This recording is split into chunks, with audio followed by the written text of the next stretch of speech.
Good day, everyone.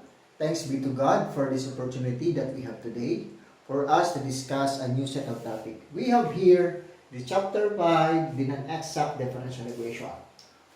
We have a learning objectives. I will read the first one. We will define here the non-exact DE. The second one, we can determine here the non-exact DE. The third and the fourth one is the solution that we are going to use to solve for the non-exact DE. What are those? To solve for the non-exact DE, we will use the method of integrating factor. The second one, the solution for us to solve for the non-exact DE is the by inspection method or the method of inspection. These two particular solution we will use for us to solve a general solution or a particular solution in a non-exact differential equation. Okay, let us proceed. So we already familiar with this differential equation. We have m terms associated with dx plus n terms associated with dy. So we also familiar to test the exactness of the differential equation. We will use this formula. The partial derivative of m or yung m term natin with respect to y that is equals to the partial derivative of n with respect to x. Equal yan kung yung exact DE ang hanapin natin or exactness of DE ang gagamitin natin. So what happen if the result of these two fails? Okay? So ang magiging result nito hindi equal. Dun sa exact differential equation natin, if we will use these two equation or two partial derivative, kung ang result ng dalawa will be equal, then we will use yung exact differential equation. So here, pag mag-fail or pag hindi mag-equal yung dalawa, this partial derivative of n with respect to y is not equal to the partial derivative of n with respect to x. So we have a solution that we are going to use. Let us use first yung first method. What is the first method? We will introduce yung ating integrating factor. So we have here method of integrating factor or simply let us use abbreviation I and F. IF or simply yung ating integrating factor. Okay? Meron tayong two condition na kailangang malaman using yung integrating factor. So, ano yung dalawa na yon? First condition, if the partial derivative of m term with respect to y minus the partial derivative of n term with respect to x over n term, yung term mo, yung n, okay? Yung n term mo is equals the function of x. So, itong first condition, kung ang result nitong formula nito is in terms of x or function of x. Kumbaga, x alone lang yung magiging equation dito. X lang, walang kasamang y or any variable. So, dapat x lang yung makuha mo dito if you are going to use this formula. Ang magiging result nito must be in terms of x lang. X alone or function of x lang. Okay? So, then we will use this integrating factor. The integrating factor we will use is e raised to the integral. Okay? This is the integral or antiderivative form. Integral of your function that you got from this formula. Integral nun. Okay? Integral of this function. So then, you will use this one as your integrating factor. This will be your integrating factor. Okay? This is the first condition dun sa first method natin, which is using yung integrating factor. Yung second condition naman, if the partial derivative of n with respect to y, with respect to x, I mean, subtracted by the partial derivative of n with respect to y, kumbaga pinagpalit mo lang yung position yung dalawa. Okay? But still the same yun naman yung operation niya, subtract. This is over m. Okay? Yung kanina over n, ito naman over m. So, this is equals to the function of y or gy. Tandaan, ibig sabihin nito, yung makukuha mong result dito will be in terms of y naman. Y lang siya, wala siyang kasamang ibang variables. Okay? So, pag ang result nito will be a function of y, yung integrating factor mong gagamitin will be this. So, e, or yung exponential function natin, raised to the integral of yung function of, in terms of y mo, dy. Yun ang magiging integrating factor mo. I-multiply mo to dun sa original, original differential equation mo, which is, ang status nun is non-exact. Okay? Non-exact yung result nito. Kasi kung exact, ibig sabihin dito gagamitin mo. Okay? Gagamitin natin yung exact differential equation. Gagamitin lang natin tong method of integrating factor or introducing integrating factor if the result of these two is not equal. Okay? Non-exact yung magiging result nito. Pag hindi siya mag-equal, ang gagamitin mo, ang conclusion mo dito is non-exact DE. Non-exact.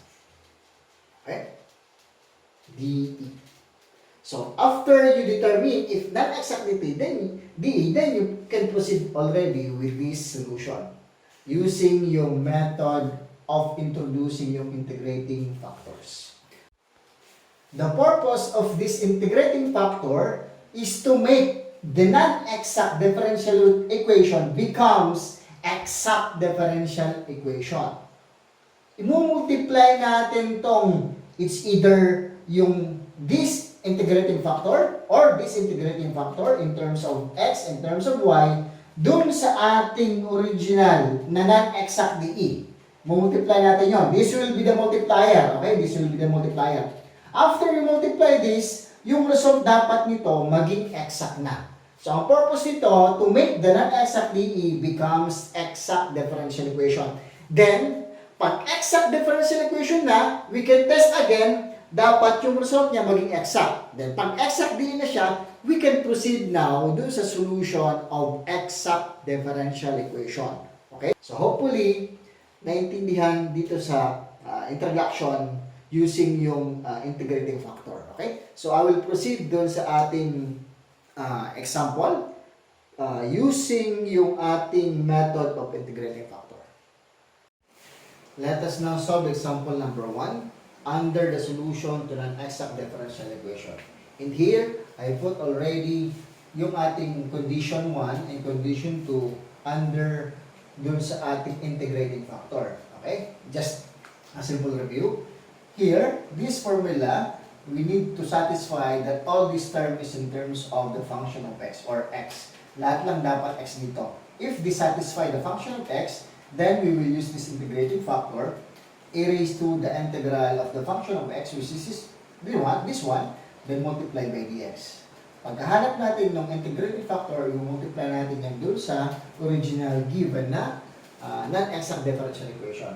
And also, the same thing here, if this equation satisfy in terms of y naman siya, this equation is in terms of y alone lang, y alone, then our integrating factor that we are going to use will be this, e raised to the integral of this function of y multiplied by dy. Then, the integrating factor, kung makuha natin is y alone, i-multiply natin dun sa ating non-exact differential equation. Isa lang ang pwede natin magamit dito. Kung alin yung satisfy, kung x alone ito ang gagawin natin integrating factor. If this is y alone, then we will use this integrating factor. Okay? So let us proceed to solve example number 1. So obtain the general solution of this given differential equation. So, i-assume nyo muna na hindi nyo alam syempre kung ano yung condition nitong differential equation. Hindi mo alam kung exact ba siya or non-exact. Kaya, ang una mong gagawin dito is to test the exactness of this differential equation. Okay? So here, our formula on satisfying or testing the exact differential equation is this one. Okay? So, alam natin to under dun sa ating exact differential equation. But same thing here, gagamitin natin to in order for us to know if this differential equation is exact ba siya or non-exact. This is the partial derivative of n with respect to y is equals to, must be equals to, kung exact, partial derivative of n with respect to x naman siya. Okay? So, what is the value of our n and what m and what is the value of our n? the value of our m, that is the term associated with the x. So, this is our m. And yung associated naman with dy, that is our n.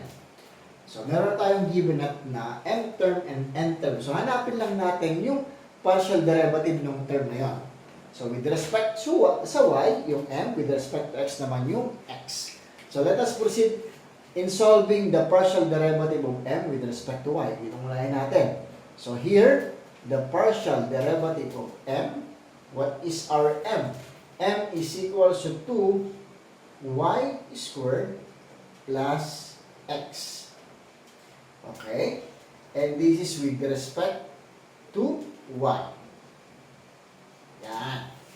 So, then proceed dun sa ating differentiation. So, find the derivative of this, partial derivative. Since we are dealing with the partial derivative in terms of y, therefore, any variable other than y will be treated as a constant. So, itong ating x will be a constant. So, ang i-derive lang natin dito is yung consideration natin is only yung y. So, the derivative of 2y squared is equals to, that is equals to 4y. Then the derivative of x, since this is constant, will be equals to 0. So, therefore, the partial derivative of m with respect to y is equals to 4y. Okay? So, hopefully, nasusundan to. This is the same solution as doon sa ating exact differential equation. Ginamit lang natin dito to test yung exactness ng differential equation. So, next, using naman yung the partial derivative of n. So, the partial derivative of n. What is our n? N here is simply xy. Okay? With respect to x naman siya, with respect to x. So, hanapin mo naman yung derivative nito in terms of x, with respect to x. So, other than x will be treated as a constant. So, since this is y, constant yung y. So, y, constant.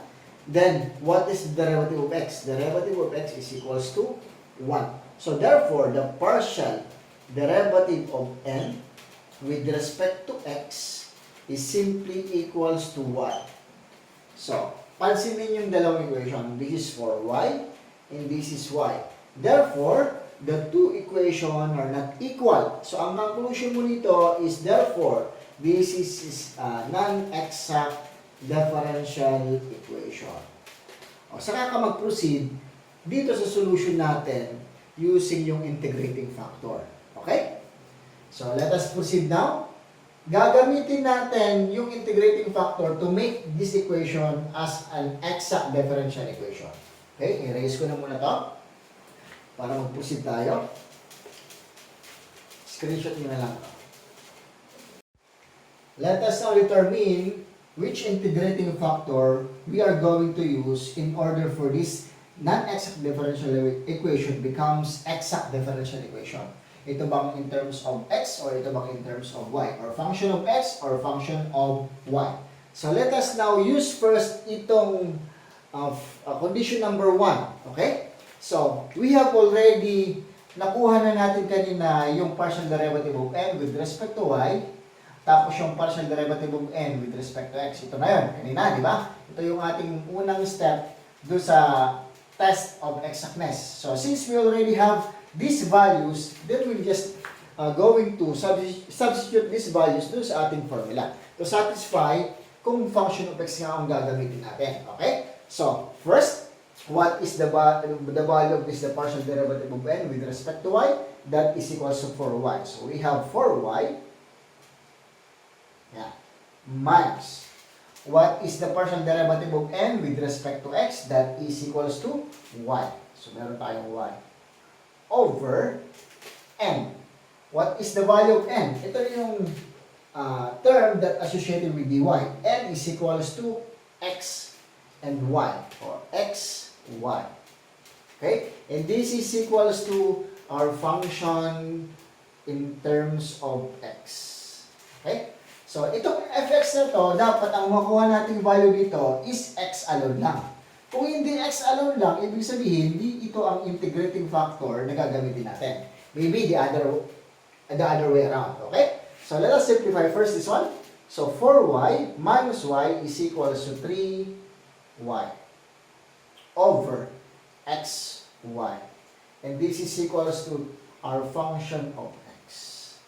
Simplify this. Y, cancel na yung y sa taas, saka y sa baba. So this is equals to 3 over x. And this is our function of x. So ano yung ating result dito?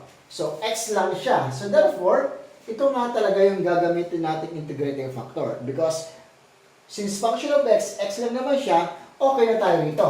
Okay? So paano pag hindi mo makuha ang tama to, gamitin mo yung isa.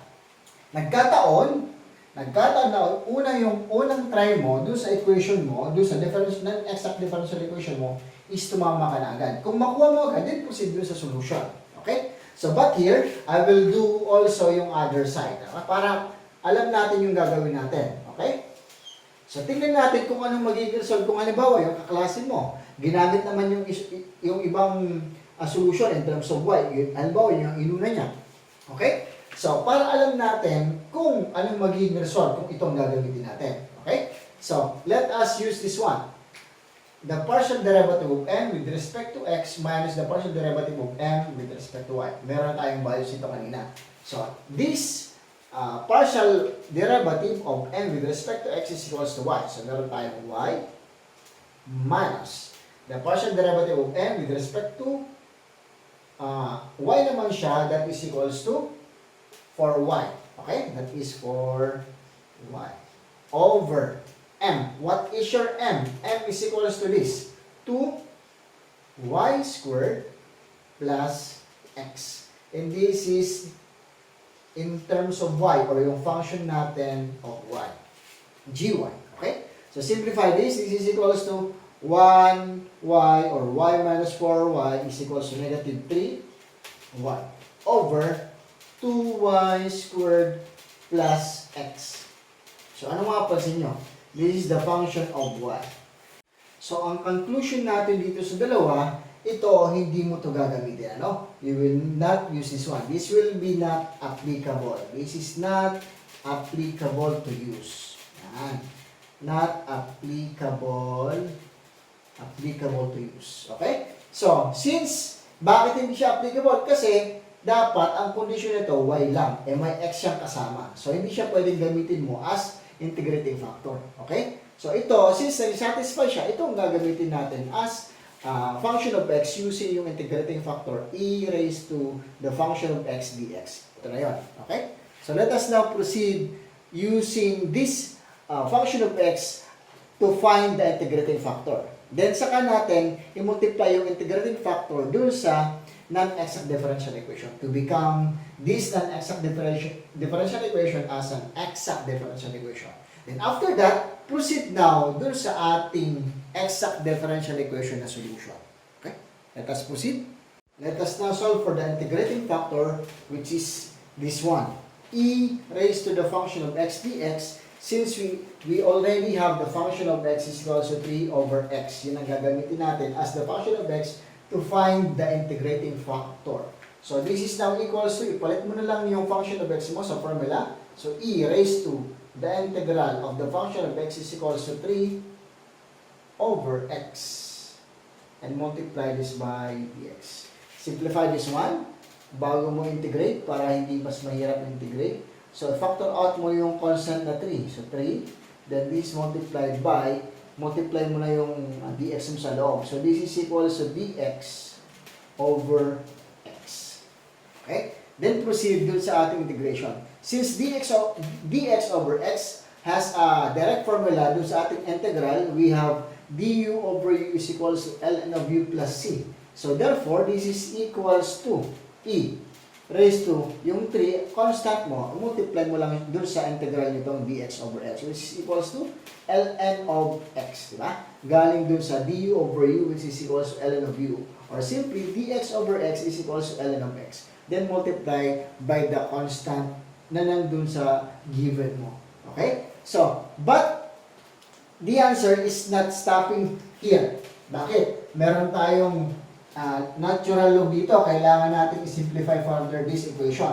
So, from the properties of logarithm, these 3 ln of x, ang isang properties natin, yung x ito, di ba? Yung x, pwede mong ilagay na yan dun sa y, gawin mong exponent yan. So, if I'm going to find yung another value ng x ln of y, this is the same as ln of y raised to x. Or simply, yung numerical value mo dito, x, ilalagay mo lang x exponent dun sa y mo. Okay? So, hopefully this is clear. Gagamitin kasi natin yan dito. So, this is now equals to, yung 3 mo, gawin mo ng exponent ng x. So, this is e raised to ln of x raised to 3. Yan. So, di pa tayo nagtatapos dyan. Since we have e raised to ln, pwede natin ma-cancel out ang matanggal yung e tapos ln. Using again yung another properties which is equals to e raised to ln of x is simply x, di ba? Tanggal na tong e raised to ln natin. So, since yung x natin, yun yung magiging value mo. Ganun din naman dito. Since meron kang e raised to ln, pwede mo nang i-remove tong value na to. So, therefore, this is equals to yung x cube na lang. X cube. So, ito na yung ating integrating factor. We have already the value of integrating factor. Ito na yung integrating factor natin. Our integrating factor is equals to x cube. Okay? Then, this x cube or yung integrating factor natin, i-multiply natin yan dito sa ating non-exact differential equation. So, gawin natin dito. Okay? So, this is now equals to 2y squared plus x. And this is multiplied by dx plus x and y multiplied by this by dy. And this is equals to 0. Multiply both sides by x cubed. Ang purpose nito, to make this equation as an exact differential equation. So, distribute mo na, x cubed multiplied by these terms. Okay? So, meron ka na ditong 2x cubed y squared plus x raised to 4. Diba? Distribute mo na yan. So, this is a simple multiplication ng polynomial. And this is all multiplied by dx. And this one, or plus, xy multiplied by x cubed will be equals to x raised to 4 y multiplied by dy. Okay? And this is equals to 0. X cubed multiplied by 0 is still 0. So we have now our new, okay? Ito yung ating bagong differential equation. The question is, exact na ba kaya to? So para masigurado kung exact na to, kailangan mong i-test ulit dun sa ating test of exactness, dun sa una nating ginawa kanina. Hanapin mo yung m and n, then find the partial derivative of that function. So, meron na tayong 2x cubed y squared plus x raised to 4 dx, x plus x raised to 4 y multiplied by dy. So, alam mo na that this is your m and this is your n. Okay? So, do the test of exactness. Let us now test the exactness of our new differential equation on this equation. Okay, we have 2x cubed y squared plus x raised to 4 dx plus x raised to 4y multiplied by dy. So, here, we all know that the terms associated with dx, that is our m. Yung dy naman, yung term naman doon, that is your n. So, I already write here. So, we have 2x cubed y plus x raised to 4, that is your m, and this is your n. So, then proceed now dun sa test of exactness ng differential equation. So, dapat mag-exacto. Okay? Kasi galing tayo dun sa non-exact differential equation na derive na natin to using yung ating integrating factor para mag-come up to sa exact differential equation. So, let us now proceed. Dapat makuha natin yung exact differential equation nito. Okay? So, let us now solve now. This is equals to, sinulat ko na dito yung lahat ng given in terms of m and in terms of n. So, let us proceed yung ating partial differentiation. So, this is with respect to y. So, therefore, lahat ng x's mo dito and other numerical value will be constant. So, here, we need to differentiate only the y's. Okay? So, copy first yung ating constant dito sa first term. So, meron tayong 2x cubed since that is a constant. Then, find the derivative of y squared. That is equals to 2y. Okay? That is equals to 2y. Parenthesis lang gamitin ko. Then, plus. What is the derivative of x? Since x is a constant, so this is 0. So, this is equals to multiply 2 by 2, that is 4. Then, x raised to 3 or multiply by y. This is the value of our partial derivative of m term with respect to y. Then, what is the value of this partial derivative of m with respect to x naman? So, proceed dun sa ating partial differentiation. So, this is in terms of x. So, therefore, y will be treated as a constant. So, ang i-differentiate mo dito will be your x. So, copy first yung constant mo. Constant is y. Then, differentiate yung x raised to 4 mo. So, the derivative of x raised to 4 is equals to 4x cubed. Tama? So, this is now equals to 4. Arrange mo yung equation. 4x cubed multiplied by y. Check nyo. Yung dalawa ba equal na? It's a magic, right? So, yan. So, this equation now, exact differential equation siya. Galing siya dun sa ating non-exact. Naging exact siya kasi nag-introduce tayo ng neutralizing ng integrating factor. Okay? Integrating factor. So, itong dalawa na ito, exact na siya. So, therefore, since this is already an exact DE, then we can proceed now dun sa solution of exact differential equation na. Yung 5 steps. Then, yung checking is yung integrable and non-integrable. Eh, medyo mahaba lang. Pero ganun talaga yung solution dito sa pag ginamitan natin ng method ng integrating factor. Okay? So, ang gagamitin mong equation dito is ito ng new equation mo. Hindi na yung original equation. This is your new. Okay? This is already your exact DE. So, yung exact DE na ang gagamitin mo to solve for the exact differential equation solution. Yung 5 steps natin, di ba? Plus yung integrable and non-integrable. Okay? Let us proceed solving the exact differential equation. Okay, let us now proceed using yung ating exact differential equation solution. We have 5 steps. Step number 1, find first the two equations from this given exact differential equation. We have the formula that the partial derivative of function with respect to x, this is equals to m. Ang m natin, kukunin natin yan dun sa coefficient, yung term na kasama ng dx or yung associated with dx. So this is our m and this is our n naman. Okay? So this is the formula. So our first equation now is the partial derivative of a function with respect to x that is equals to m. M is 2x cubed y raised to 2 plus x raised to 4. This is our equation number 1. Okay? Equation number 2, manggagaling naman siya sa partial derivative of the function with respect to y, and this is equals to n. Ang n natin is yung x raised to 4y. So therefore, the partial derivative of f with respect to y is this is equals to n. N is equals to x raised to 4y.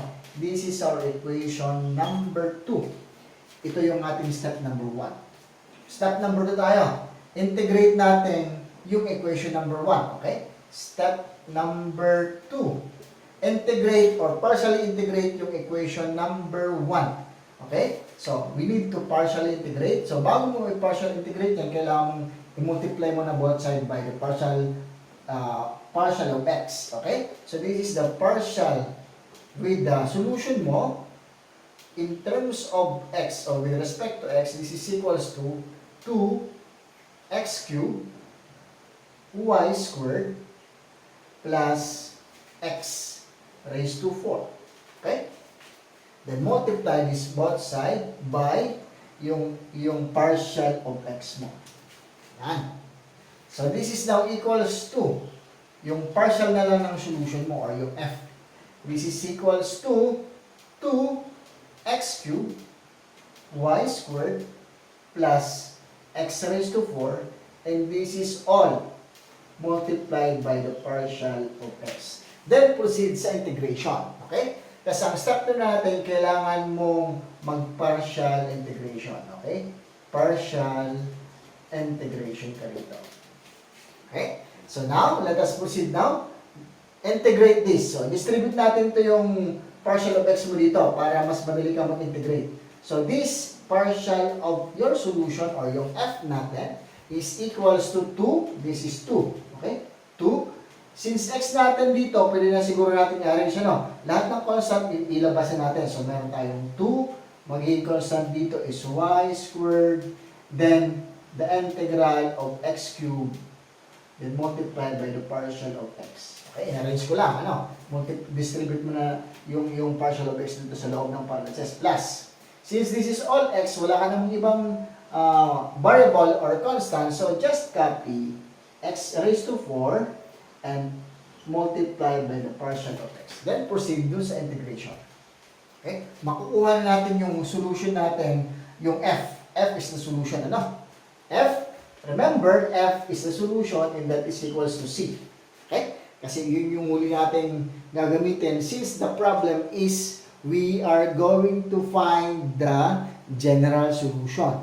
So, let us now do the integration. The integral of this is simply f. Okay?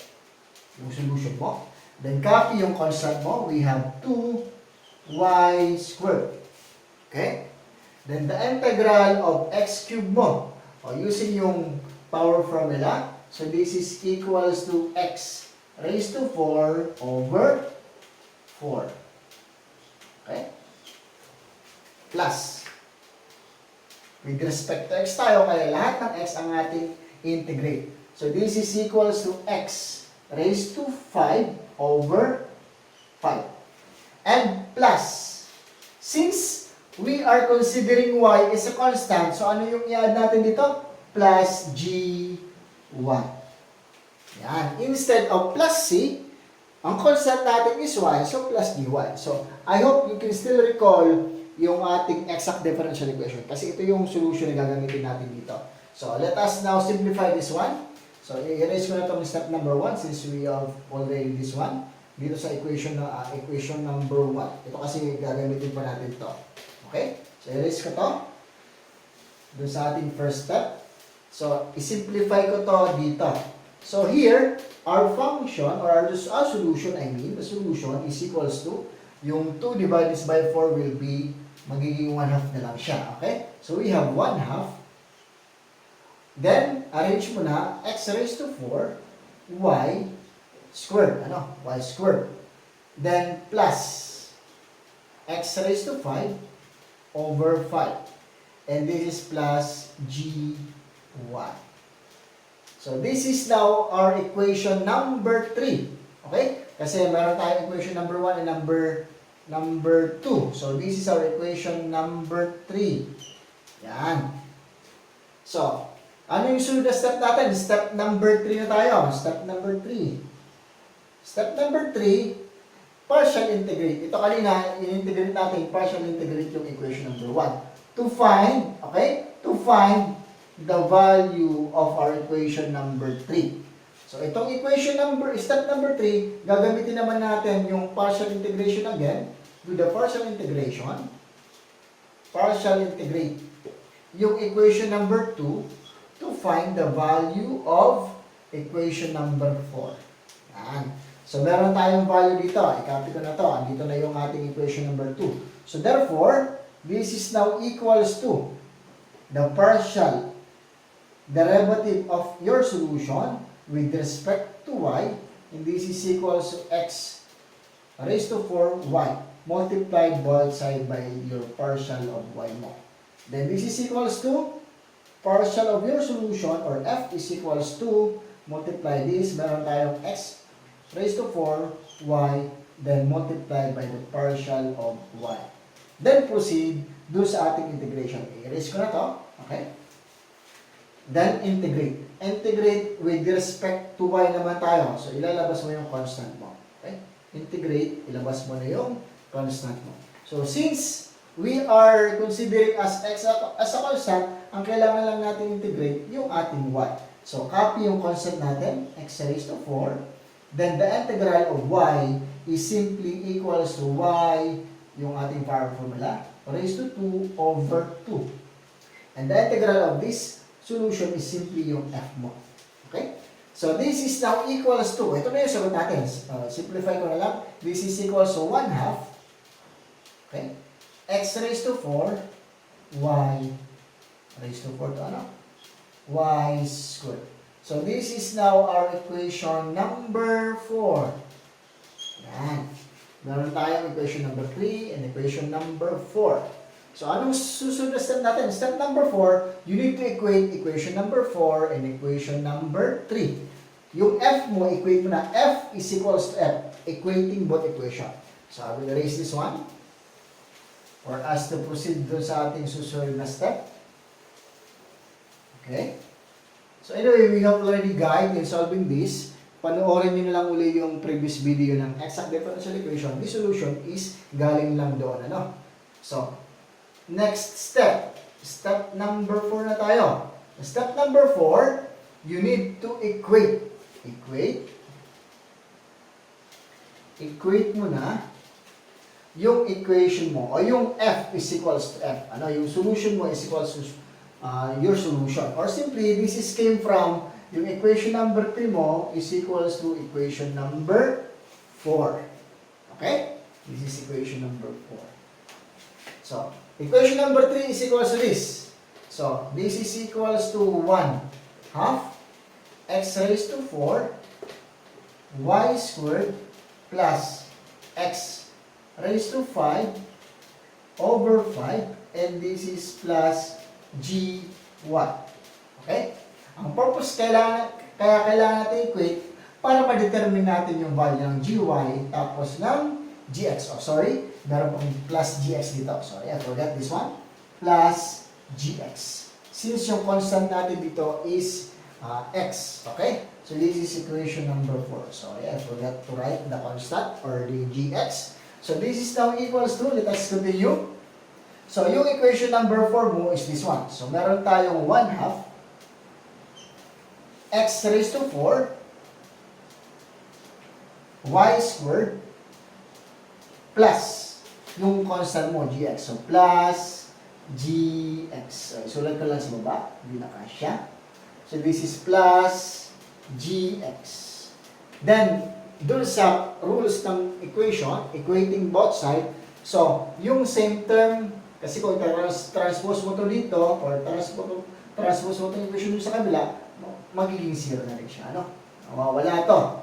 So, the value of gy, anong y meron doon sa right side? Wala. So, therefore, your gy is equals to 0. Yung gx mo dito, nasa left side, your gx is equals to, ano yung value ng gx mo in terms of x naman dito?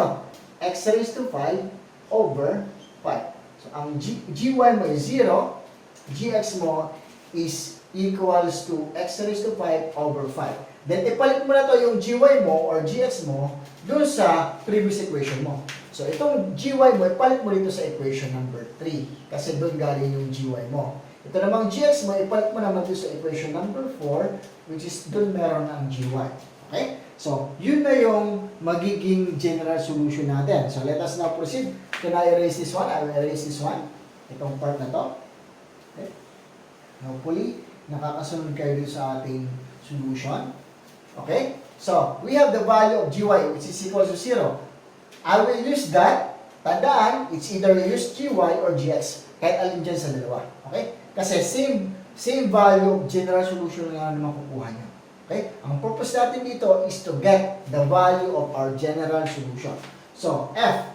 Step number 5 na tayo. Tapos na tayo sa step number 4. So, step number 5 na tayo. Ipalit mo na. Ano? Step number 5, which is your last step. Yung gy mo, the value of gy i-substitute mo na siya dun sa equation number 3 mo. Or, yung value ng gx mo, ipalit mo na siya sa equation number 4. Okay? So, equation number 4. For us to get the general solution. So, gamitin mo na yung gy. Okay? Kasi andito na yung equation natin. Papalit natin sa equation number 3. So, f is equals to c, di ba? Tandaan ano? F is equals to c. Ito yung solution natin. That is a solution. So, f is equals to c. So, this is equals already to c. O, ilagay ko na sa right side. Ano?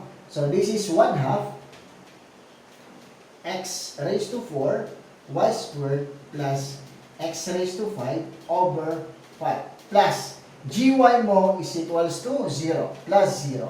And this is equals to, yung f mo is equals to c. So, ang equation mo, ang general solution natin dito is equals to 1/2. Okay? Tanggalin ko na yung 0. 1/2 x raised to 4 y squared plus x raised to 5. Okay? X raised to 5 over 5. Okay? This is equals to c. Yan. This is now our general solution. Ito yung ating general solution. Okay? Pwedeng dito, ito same lang naman, 0 lang naman yan. So, same value lang naman to, ano? Plus 0. Kumbaga, pinalitan ko lang naman ng 0 yung gy mo. So, therefore, saka yung f mo as c. So, ito na yung ating general solution. General solution is equals to 1/2 multiplied by x raised to 4 y squared plus x raised to 5 over 5 is equals to c. That is general solution.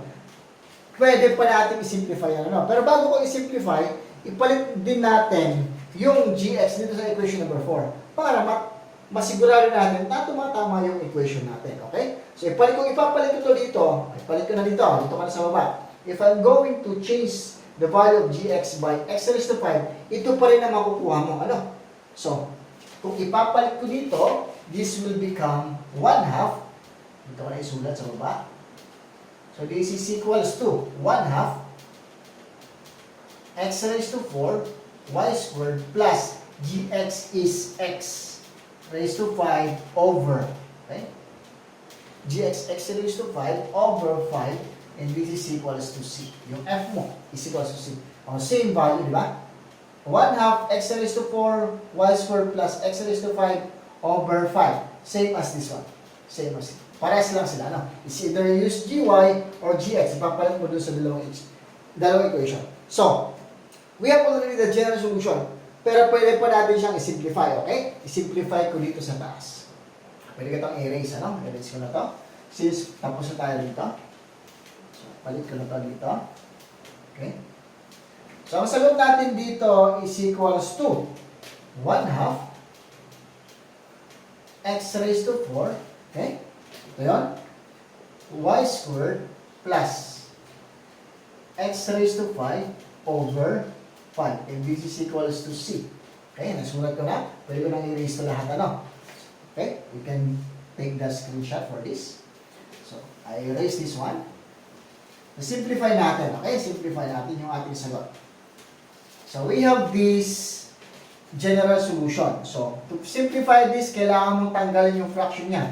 So, ano yung LCD niya? Multiply both side by 10, di ba? Multiply mo sa 10. So, dito ko na isolve ito. Multiply this by 10. So, 10 times 1/2, magkakaroon ka ng 5. Tama? Then, copy yung lahat ng terms mo. X raised to 4, y squared, plus 10 divided by 5, meron kang 2. Tama? X raised to 5. And this is equals to 10c. Di ba? O, isulat ko pa rin yung 10c. 10c.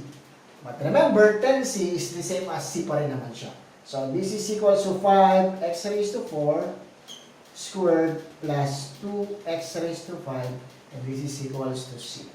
So, this is our simplified general solution. Ito yung ating sagot dun sa ating non-exact differential equation. Na-derive natin siya using yung yung ating integrating factor, then saka tayo nag-proceed sa ating exact differential equation.